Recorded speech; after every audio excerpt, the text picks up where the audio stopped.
रवीना, नहीं रहना है मुझे इस घर में जहाँ भाई भाई में फ़र्क किया जाता है। और आज तो बहुओं में भी फ़र्क होने लगा।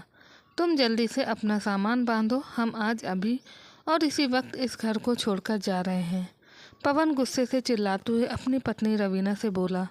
तभी रवीना उसके पास आकर उसे समझाते हुए बोली, आप ज़रा शांत हो जाइए, वो पिताजी हैं तुम्हारे। अगर गुस्से में उन्होंने हमें कुछ कह भी दिया तो इसका मतलब ये नहीं कि वो हमें चाहते नहीं हैं। उनकी नज़र में आप और भैया दोनों एक समान हो। नहीं रवीना, तुम जो भी कहो मैं नहीं मानने वाला। गुस्से में बोलते हुए पवन अपना सामान पैक करने लगा तो रवीना उसके पैर पकड़कर रोते हुए बोली, प्लीज़ ऐसा मत कीजिए, गलती तो हर इंसान से होती है और झगड़ा किस घर में नहीं होता। आज जो भी झगड़ा हुआ है इसकी जिम्मेदार सिर्फ़ और सिर्फ मैं हूँ और कोई नहीं। मैं अपनी करनी पर बहुत दुखी हूँ। मुझे भी आज इतना बड़ा कदम नहीं उठाना चाहिए था। रवीना रो पड़ी तो पवन ने उसे समझाते हुए कहा, नहीं रवीना, तुमने आज जो कुछ भी किया वो सही किया। अगर मैं भी तुम्हारी जगह रहता तो यही करता। इसलिए रवीना, अब तुम पागल मत बनो, हम इस घर में नहीं रहेंगे। पवन अलमारी से बैग निकालते हुए बोला। किंतु रवीना ने पवन को अपनी कसम देकर उसे इस घर से जाने से रोक लिया। तो पवन गुस्से में बैग पलंग पर पटक कर घर से बाहर निकल गया। खटिया पर बैठे माँ बाप नीरस आंखों से कभी पवन को तो कभी घर को देख रहे थे। रात में डिनर का समय हुआ तो रवीना ने सबके लिए खाना बना दिया। किसी का खाने का मन नहीं था। छोटी बहू पूनम गुस्से के मारे अपने कमरे से बाहर नहीं आई। डाइनिंग टेबल पर शांति का माहौल था। किसी ने किसी से कोई बातचीत तक नहीं की। सब ने अनमने ढंग से डिनर किया और सब अपने अपने कमरे में चले गए। महेश जी ने भी अपने कमरे की ओर जाने लगे। तभी बड़ी बहू रवीना ने उन्हें रोकते हुए कहा, पिताजी, मुझे आपसे कुछ बात करनी है। हाँ बोलो, महेश जी ने तेज स्वर में कहा। पिताजी, आज जो कुछ भी हुआ उसके लिए मुझे माफ़ कर दीजिए, रवीना ने कहा। तो महेश जी ने रवीना की बात का कोई जवाब नहीं दिया और चुपचाप अपने कमरे में चले गए।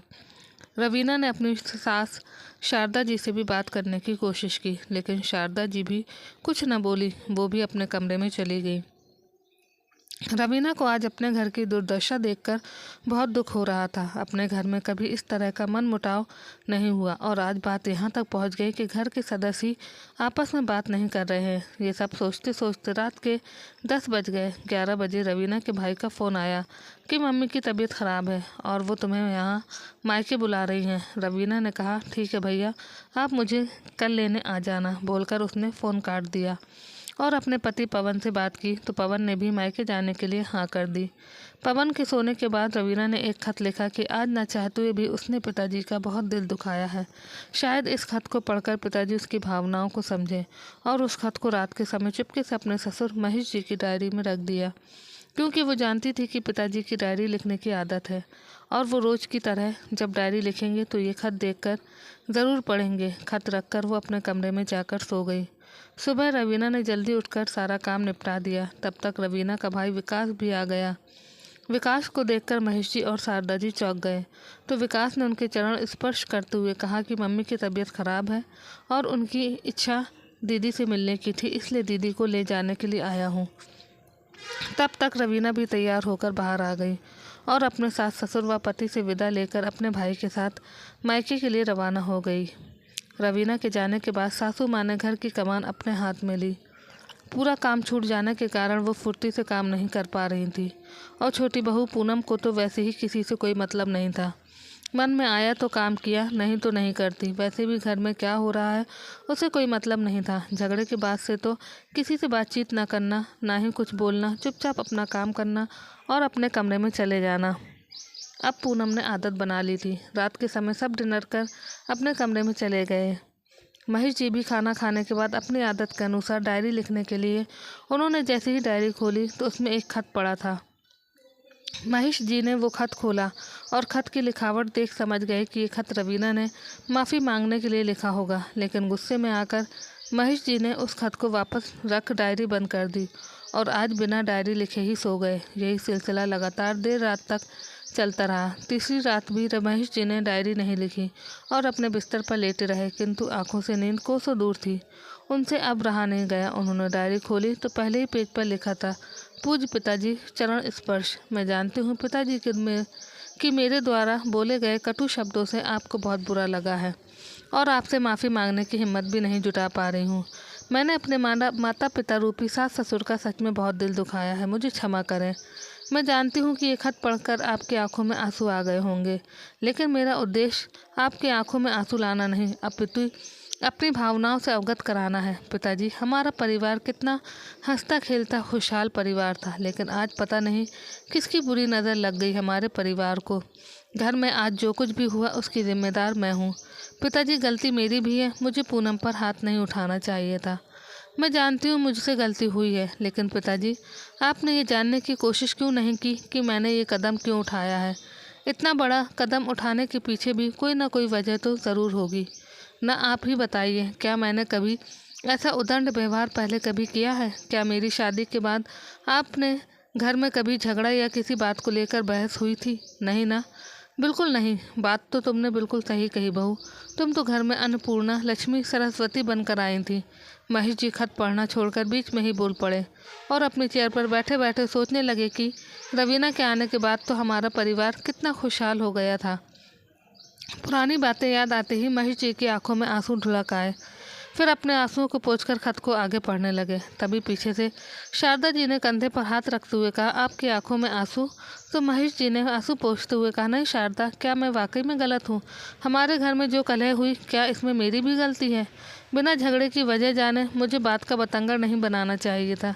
कहते हुए महेश जी की आंखों से फिर से आंसू बहने लगे। तो शारदा जी महेश जी को चुप कराते हुए बोली, जो कुछ भी हुआ उसमें गलती किसी की नहीं, सिर्फ और सिर्फ हालात की गलती है। कौन माता पिता अपने बच्चों का बुरा चाहते हैं? तभी महेश जी ने खत को आगे पढ़ना शुरू किया।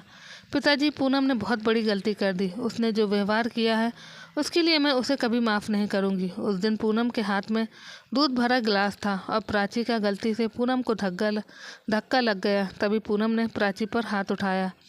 प्राची रोती रही। पूनम का इतने से भी जी नहीं भरा। गुस्से में आकर उसने प्राची पर तंज कसा और बोली, तू तो लंगड़ी के साथ अंधी भी निकली। तभी पीछे से रमेश भैया भी बोले, इस गिलास की भरपाई कौन, तेरा बाप करेगा? पिताजी, पूनम तो पराए घर से आई थी, लेकिन भैया तो अपने ही घर के हैं। उनके मुंह से इस तरह के शब्द सुनकर मुझे बहुत दुख हुआ, इसलिए मैं रमेश भैया पर चिल्लाई। तभी पूनम बोली, आपकी हिम्मत कैसी हुई मेरे पति पर चिल्लाने की? पहले आप अपने निकम्मे निठल्ले पति को संभालिए, जो हमारे मुफ्त के टुकड़ों पर पलते हैं। मुझसे मेरे पति की बेइज्जती बर्दाश्त नहीं हुई और मैंने पूनम को झनाटेदार चाटा रसीद कर दिया। तभी उसी समय आपका आना हुआ और आप कुछ सुने बिना ही भड़क गए। ये सब पवन से भी देखा नहीं गया, इसलिए वो आप पर भड़क गए। मैंने बाद में आपसे और माँ जी से बात करने की कोशिश की, लेकिन आपने मेरी एक न सुनी, इसलिए मजबूरन मुझे ये खत लिखना पड़ा। महेश जी और शारदा जी सोचने लगे कि पूनम और रमेश के व्यवहार से आहत होकर ही बहू ने धैर्य खो दिया और ये झगड़ा इतना बढ़ गया। शारदा जी बोली, हमारी रवीना बहुत ही समझदार मिलनसार है। रमेश और रवीना में भी कितनी बनती थी पहले। दोनों देवर भौजाई कम दोस्त ज़्यादा थे, लेकिन आज एक दूसरे से बात तक नहीं करते और इसका कारण पूनम ही है, क्योंकि पूनम समूचे स्वभाव की है। उसे रमेश का किसी से भी ज़्यादा बात करना बिल्कुल पसंद नहीं है। उसने ही रमेश को भड़का दिया होगा। पता नहीं किस मनहूस घड़ी में हम इस पूनम को ब्याह कर लाए थे, जो किसी के भड़कने पर भड़क जाती है। किसी ने कुछ भी कह दिया तो उसे सच मान लेती है। शारदा जी ने कहा तो महेश जी बोले, चाहे कुछ भी कहो शारदा, पहले हमारी दोनों बहुएं सगी बहनें जैसी ही रहती थी, अब पता नहीं क्या हो गया। तो शारदा जी ने कहा, ऐसी एजी, जब से पवन का एक्सीडेंट हुआ है तब से रमेश के कंधे पर घर की जिम्मेदारी आ गई और तभी से दोनों में अचानक से आपस में बातचीत बंद हो गई। जो रवीना से पूछा तो उसने कहा, कुछ नहीं माँ जी, सब ठीक हो जाएगा। उसने कुछ नहीं बताया। उसी प्रकार जब पूनम से पूछा तो वो बोली, आपकी चहेती बहू से जाकर पूछो। मुझे तो लगता है शायद छोटी बहू रवीना को ताना मारती होगी, इसलिए दोनों में बातचीत बंद हो गई। अब चुप करो शारदा, मुझे आगे खत पढ़ने दो। महेश जी चिढ़ते हुए बोले और फिर आगे खत पढ़ने लगे। पिताजी, आप तो जानते हैं कि बच्चे कितने कोमल हृदय के होते हैं और हमारी प्राची का उस हादसे के बाद से आत्मविश्वास कितना डगमगा गया है। बड़ी मुश्किल से प्राची को उस सदमे से बाहर निकाल पाई हूँ। सब ने कभी प्राची को यह एहसास नहीं दिलाया कि वो सामान्य बच्चों की तरह चल नहीं सकती है, लेकिन पूनम ने तो उस दिन प्राची को पैरों के साथ साथ दिल से भी आहत करने वाले शब्द कहे। पूनम आए दिन मुझे ताना मारती थी और मैं सह भी कर रही थी, लेकिन आज बात मेरी बेटी और पति की है। आप उन दोनों की मना स्थिति समझते हैं।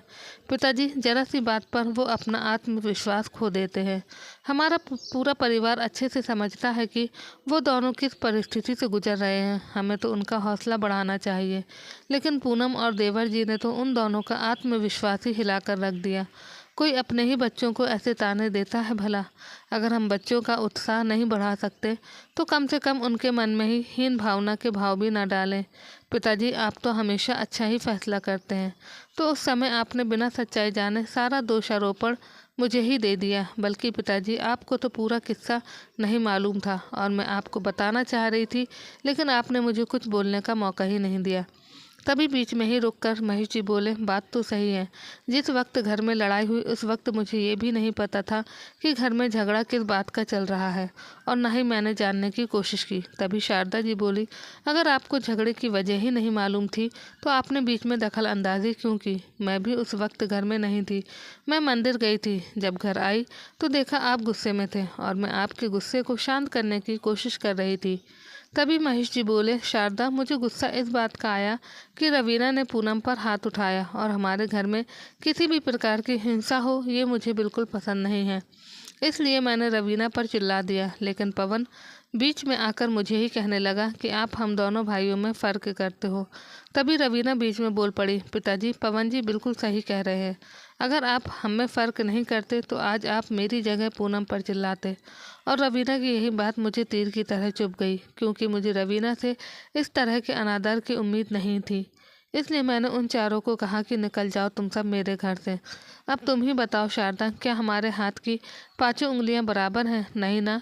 लेकिन क्या हम अपनी किसी एक उंगली को ज़्यादा चाहते हैं? नहीं, बिल्कुल नहीं। शारदा जी उदास स्वर में बोली, हमारे लिए हमारी ज़िंदगी में 5 उंगलियों का उतना ही महत्व है जितना एक उंगली का। तो फिर बताओ शारदा, मैं कहाँ गलत हूँ? महेश जी ने कहा, हम हमारी संतानों में फ़र्क कैसे कर सकते हैं? मैं भी मेरे दोनों बच्चों और बहुओं को बहुत चाहता हूँ, और उनके बिना मैं भी नहीं रह सकता। लेकिन मैं बुढ़ा बुजुर्ग पिता हूँ, मैं क्या करूँ तुम बताओ। शारदा, मेरे लिए तो ये सब बराबर हैं। मैं अपने सब बच्चों में पक्षपात क्यों करूँगा? जिस तरह सभी उंगलियां साथ रहकर शक्तिशाली होती हैं और हौसला बुलंद करती हैं, उसी तरह मेरे बच्चे भी जब साथ रहते हैं तो मुझे भी हौसला मिलता है। लेकिन जब मेरे बच्चे घर में कलह करते हैं तो मेरा दिल भी रोता है। कहते कहते महेश जी की आंखें नम हो गईं। तो शारदा जी महेश जी को शांत कराते हुए बोली, कोई भी माँ बाप ये नहीं चाहता कि उसके परिवार का बंटवारा हो। रवीना को मैं बहुत अच्छे से जानती हूँ, वो सब कुछ बर्दाश्त कर सकती है, लेकिन अगर उसके परिवार के खिलाफ कोई आवाज़ उठाई तो वो कतई बर्दाश्त नहीं करेगी। और आज तो बात उसके पति और बेटी की थी। आप तो जानते ही हो, इन 3 महीने में रवीना ने क्या कुछ नहीं झेला।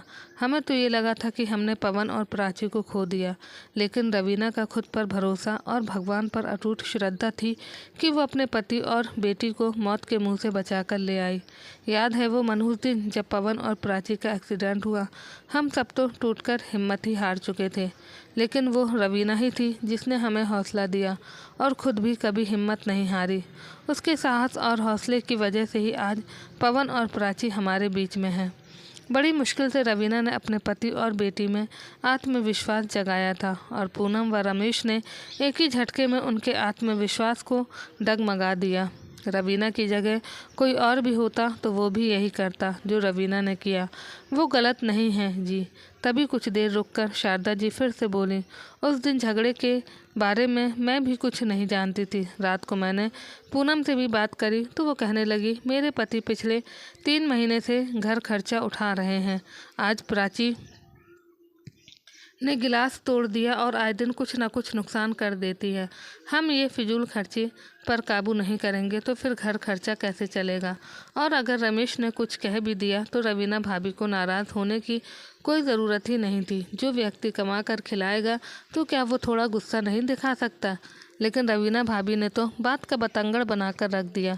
बड़बड़ाते हुए पूनम अपने कमरे में चली गई। तभी महेश जी ने कहा, शारदा, क्या इन समस्याओं का कोई उपाय नहीं है? तो शारदा जी बोली, एक उपाय है जी, कि हम दोनों बहुओं की रसोई अलग कर देते हैं। ये क्या कह रही हो शारदा? ये भी तो बंटवारा ही हुआ ना। आप मेरी बात पर ज़रा ध्यान दो जी। मैं बस आपको दोनों की रसोई अलग करने को बोल रही हूँ। इससे दोनों अपने पति और बच्चे के हिसाब से खाना बनाएंगी। और अगर हमने रसोई अलग नहीं की तो हमें घर का बंटवारा करना पड़ेगा। और घर का बंटवारा करना मतलब घर का आधा आधा हिस्सा दोनों को देना। और अगर हम घर के 2 हिस्से कर देंगे तो हम कहाँ जाएंगे? कहते हुए शारदा जी की आंखें भर आईं। तो महेश जी ने शारदा जी को शांत कराते हुए आगे खत पढ़ना शुरू किया। पिताजी, मैं घर की बड़ी बहू हूँ और मुझे भी मान सम्मान मिलना चाहिए। मैं तो पूनम के ताने सुनने के बाद भी उसकी हर बातों को नज़रअंदाज करती रही, लेकिन हर चीज़ की एक हद होती है पिताजी। तभी शारदा जी ने कहा, मैं तो अब यही कहूँगी जी कि अच्छा ही है अब दोनों अलग हो जाएं। कम से कम पूनम को अपनी जिम्मेदारी का एहसास तो रहेगा। तभी महेश जी आगे खत पढ़ने लगे। पिताजी, मैं बस इतना ही कहना चाहूँगी कि मैं स्वार्थी नहीं हूँ। मैं सिर्फ यही चाहती हूँ कि घर में कोई भी मेरे पति की कमाई का मजाक न बनाए। वो जितना भी कमाएंगे हम उसमें गृहस्थी कुशलतापूर्वक चला लेंगे। पिताजी, मैं पूनम से अलग होना चाहती हूँ, आपसे या मम्मी जी से नहीं। और हमारे लिए भी ये सौभाग्य की बात होगा कि आप हमारे साथ रहेंगे। उस दिन जाने अनजाने में कोई भी गलती हुई हो तो मुझे माफ़ कर दीजिए। पिताजी, आपकी रवीना। खत पढ़कर महेश जी ने शारदा जी से कहा, शारदा, मैं रवीना का दुख समझता हूँ। मैं कल सुबह ही रमेश को बुलाकर बोलकर पूनम की रसोई अलग करवा दूंगा। हाँ जी, ये सही रहेगा। वैसे पूनम दिल की इतनी भी बुरी नहीं है, लेकिन पूरे दिन वो फ़ोन पर बातें करती रहती है। हो सकता है उसकी माँ उसे सिखाती हो कि घर में झगड़ा करोगी तो सब घर वाले अपने आप ही तुझे अलग कर देंगे और तेरे पति की कमाई भी बच जाएगी। वही पूनम का घर बसाने नहीं दे रही है। आगे शारदा जी कुछ कहती उससे पहले ही उनकी नज़र दरवाजे पर खड़ी पूनम की ओर गई। पूनम को देखकर महेश जी और शारदा जी दोनों ही चुप हो गए।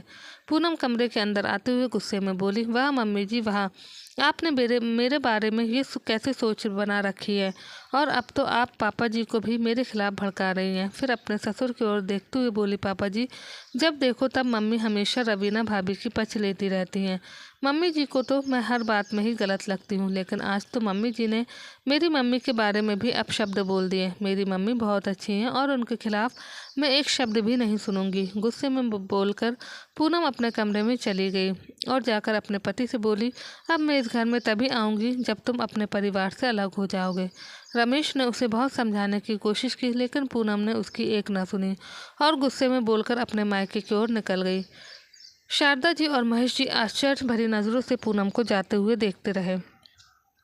उधर बड़ी बहू रवीना के मायके में उसकी भाभी ने रवीना से 2 दिन तो अच्छे से बात की, उसके बाद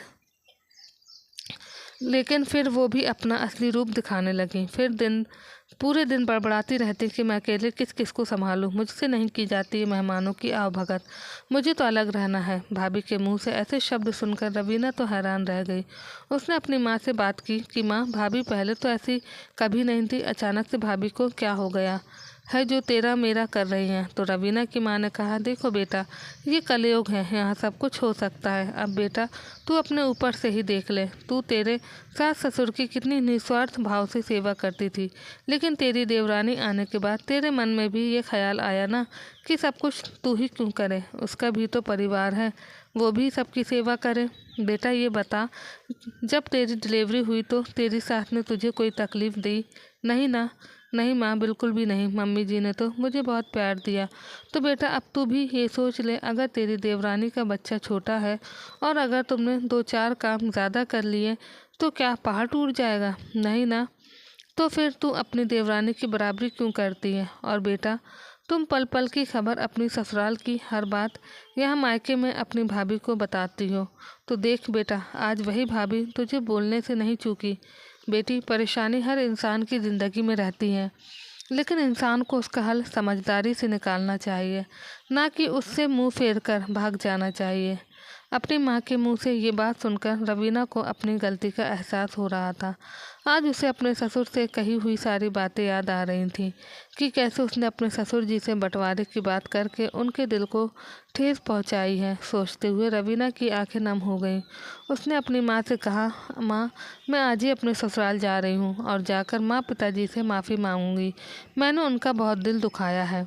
कोई बात नहीं बेटा, गलतियां बच्चों से ही होती हैं और तुझे अपनी गलती का एहसास हो गया है। अब देखना, महेश जी तुझे ज़रूर माफ़ कर देंगे, कहकर रवीना की माँ ने अपनी बेटी को विदा किया। इधर रवीना जैसे ही ससुराल पहुंची तो पूरे घर में सन्नाटा पसरा हुआ था। ये देख रवीना घबराते हुए घर के अंदर आई तो सामने महेश जी व शारदा जी उदास बैठे हुए थे। उन्हें देखते ही रवीना की आंखें भर आई। उसने धीरे से कहा, माँ, पिताजी, मुझे माफ़ कर दीजिए। ये सुन शारदा जी और महेश जी ने पीछे मुड़कर देखा तो सामने रवीना को देखकर हैरान हो गई। अरे रवीना बेटा, तू तो कुछ दिन और रुकने वाली थी ना। हाँ माँ जी, लेकिन मैं आपके बिना नहीं रह पाई, इसलिए वापस आ गई। प्लीज़ मुझे माफ़ कर दीजिए, बोलकर रवीना फूट फूट कर रोने लगी। तो महेश जी ने कहा, कोई बात नहीं बेटा, जो कुछ भी हुआ उसमें तुम्हारी कोई गलती नहीं है। हमने वो खत पढ़ लिया है, जाने अनजाने में मुझसे भी गलती हुई है बेटा। मैंने तुम्हारे साथ बहुत अन्याय किया है। बोलते हुए महेश जी भी भावुक हो गए। तभी शारदा जी ने कहा, गलती किसी की नहीं है जी, बस गलती हालत की है। तुम लोग चिंता मत करो, धीरे धीरे सब ठीक हो जाएगा। रवीना बहू, तुम चलकर आई हो, जाओ बेटा, थोड़ी देर आराम कर लो, शारदा जी ने कहा। तो रवीना अपनी बेटी प्राची को लेकर कमरे में चली गई। उधर छोटी बहू पूनम को मायके में आए 5-6 दिन हो गए थे। एक दिन पूनम की माँ ने कहा, बेटा क्या बात है, आजकल रमेश जी का फ़ोन नहीं आता क्या? तो पूनम ने कहा, माँ, उनका फ़ोन तो रोज़ आता है, लेकिन मैं ही बात नहीं करती हूँ। अब मैं उस घर में वापस कभी नहीं जाऊँगी, यही तुम्हारे पास रहकर अपने बेटे को यहीं पढ़ाऊँगी। बेटी के मुँह से ये सुनकर पूनम की माँ हैरानी से उसे देखने लगी और बोली, इसका मतलब तू वहाँ से लड़ झगड़ कर आई है? हाँ माँ, अब आप ही बताओ, मेरा पति अकेला कब तक उनका बोझ उठाता रहेगा? जब से जेठ जी का एक्सीडेंट हुआ है तब से मेरे पति ही पूरे घर का खर्चा उठा रहे हैं। अब मैंने भी उन्हें कह दिया है कि जब तक तुम अलग नहीं रहोगे अपने घर से, तब तक मैं इस घर में नहीं आऊँगी। पूनम ने मुंह बनाते हुए कहा। तो उसकी माँ बोली, देख बेटा, तुम्हारे जेठ का एक्सीडेंट नहीं हुआ था, उससे पहले तो वो रमेश जी से ज़्यादा कमाते थे, लेकिन जब अब उनकी भी मजबूरी समझ बेटा, और फिर तेरे ससुर की भी तो पेंशन आती है, वो भी तो घर खर्चा उठाते हैं, और फिर अगर मुसीबत के समय हम एक दूसरे का साथ नहीं देंगे तो फिर परिवार में एकता कैसे रहेगी? देख बेटा, तुझे अगर मदद की ज़रूरत हो तो तेरी मदद ज़रूर करूँगी, पर तुम अब सीधी अपने ससुराल चली जाओ। माँ ने उसे आदेश दिया तो पूनम आश्चर्यचकित रह गई और गुस्से से बोली, अगर तुम्हें मेरी परवाह नहीं थी तो फिर तुम फ़ोन पर मेरी बात क्यों सुनती थी? देख बेटा, मैं तेरी बात इसलिए सुनती हूँ कि तेरे मन में कोई बोझ ना रहे, लेकिन मुझे नहीं पता था कि तेरे मन में अपने ससुराल के प्रति इतना जहर भर गया है। और एक बात बेटी, मैंने तो तुझे कभी नहीं कहा कि तुम अपने ससुराल वालों के साथ बुरा व्यवहार करो या अलग हो जाओ। ये तेरी अपनी सोच है और मैं अच्छी तरीके से जानती हूँ कि तू किसी का कहना नहीं मानती। देख, मैं अभी भी तुम्हें सलाह देना चाहती हूँ कि अभी भी वक्त है बेटा, अपने घर को टूटने से बचा लो, वरना अगर तुम्हारे पिताजी व भैया को पता चल गया कि तुम वहाँ से लड़ झगड़ कर आई हो तो वो तुम्हें घर से निकाल देंगे। माँ की बात सुनकर पूनम की आंखें भर आईं। उसने कहा, माँ, मेरी सहेली शिखा की वजह से आज मैं यहाँ हूँ। उसने कहा कि तुम कब तक इनका बोझ उठाती रहोगी, इनसे अलग हो जाओ, इसलिए मैं उनसे लड़ झगड़ कर यहाँ आ गई ताकि वो हमें अलग कर दें। पर माँ, मेरी सास को हमेशा लगता कि मैं फ़ोन पर तुमसे बातें करती हूँ और तुम मुझे उल्टी बातें सिखाती हो। मैंने तुम्हारी इज्जत को भी मिट्टी में मिला दिया। माँ, प्लीज़ मुझे माफ़ कर दो, कहते हुए पूनम अपनी माँ के गले से लगकर फूट फूट कर रोने लगी। तो उसकी माँ ने कहा, बेटा, अभी भी वक्त है, तुम जाओ और अपने घर की एकता को टूटने से बचा लो। और अपनी जेठानी को कभी जेठानी नहीं बहन के समान समझना बेटा। उसने तुम्हें हमेशा अपनी छोटी बहन समझा है। हाँ माँ, रवीना दीदी ने मुझे कभी भी कोई काम के लिए नहीं कहा। मैं ही भाई साहब का एक्सीडेंट होने के बाद उसे इतने ताने सुनाती रही, लेकिन फिर भी वो कभी कुछ नहीं बोली। पर मैं आज ही जाकर रवीना दीदी से माफ़ी मांगूंगी। वो मुझे माफ़ तो कर देंगी ना माँ? कहते हुए पूनम का गला भर आया तो उसकी माँ ने कहा, हाँ बिल्कुल कर देंगी बेटा, उसका दिल बहुत बड़ा है। वो तुझे हमेशा अपनी छोटी बहन समझती है, इसलिए तुझे कभी पलट कर जवाब नहीं दिया, वरना वो तुमसे बड़ी है, चाहती तो तुझे अपने इशारों पर नचा सकती थी, लेकिन नहीं, उसने ऐसा कभी नहीं किया। तो तुम जाओ बेटा और अपने किए के लिए सास ससुर व जेठानी से माफ़ी मांगो बेटा, और हमेशा एक साथ रहना, चाहे कितनी भी बड़ी मुसीबत क्यों ना आ जाए, लेकिन अपने परिवार को कभी टूटने मत देना। अपनी माँ का आशीर्वाद लेकर पूनम अपने ससुराल के लिए रवाना हो गई, लेकिन आज पूनम पूरे रास्ते पश्चाताप के आंसू बहा रही थी।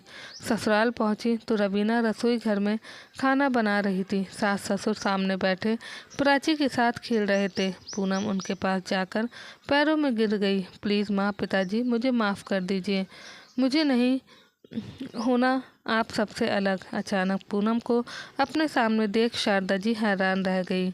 उसने पूनम को ऊपर उठाया और बोली, बेटा मुझे पता था कि एक दिन तुम्हें अपनी गलती का एहसास ज़रूर होगा, पर इतना जल्दी हो जाएगा ये नहीं सोचा था। महेश जी ने उनकी बात को बीच में काटते हुए कहा तो सब लोग ठाके माँ लगाकर हंसने लगे। उनकी आवाज़ सुनकर रवीना भी रसोई से बाहर आ गई। पूनम रवीना को देखकर कुछ कहती उससे पहले ही रवीना ने उसे गले से लगा लिया। आज फिर से महेश जी का पूरा परिवार हंसी खुशी एक साथ मिलकर रहने लगा। धीरे धीरे पूनम भी हर काम में निपुण हो गई और अपनी जेठानी रवीना की तरह ही अपने सास ससुर की निस्वार्थ भाव से सेवा करने लगी। आज महेश जी और शारदा जी भी अपने परिवार की एकता देखकर खुशी से फूले नहीं समा रहे थे। तो दोस्तों, आपको ये कहानी कैसे लगी कमेंट करके ज़रूर बताएं।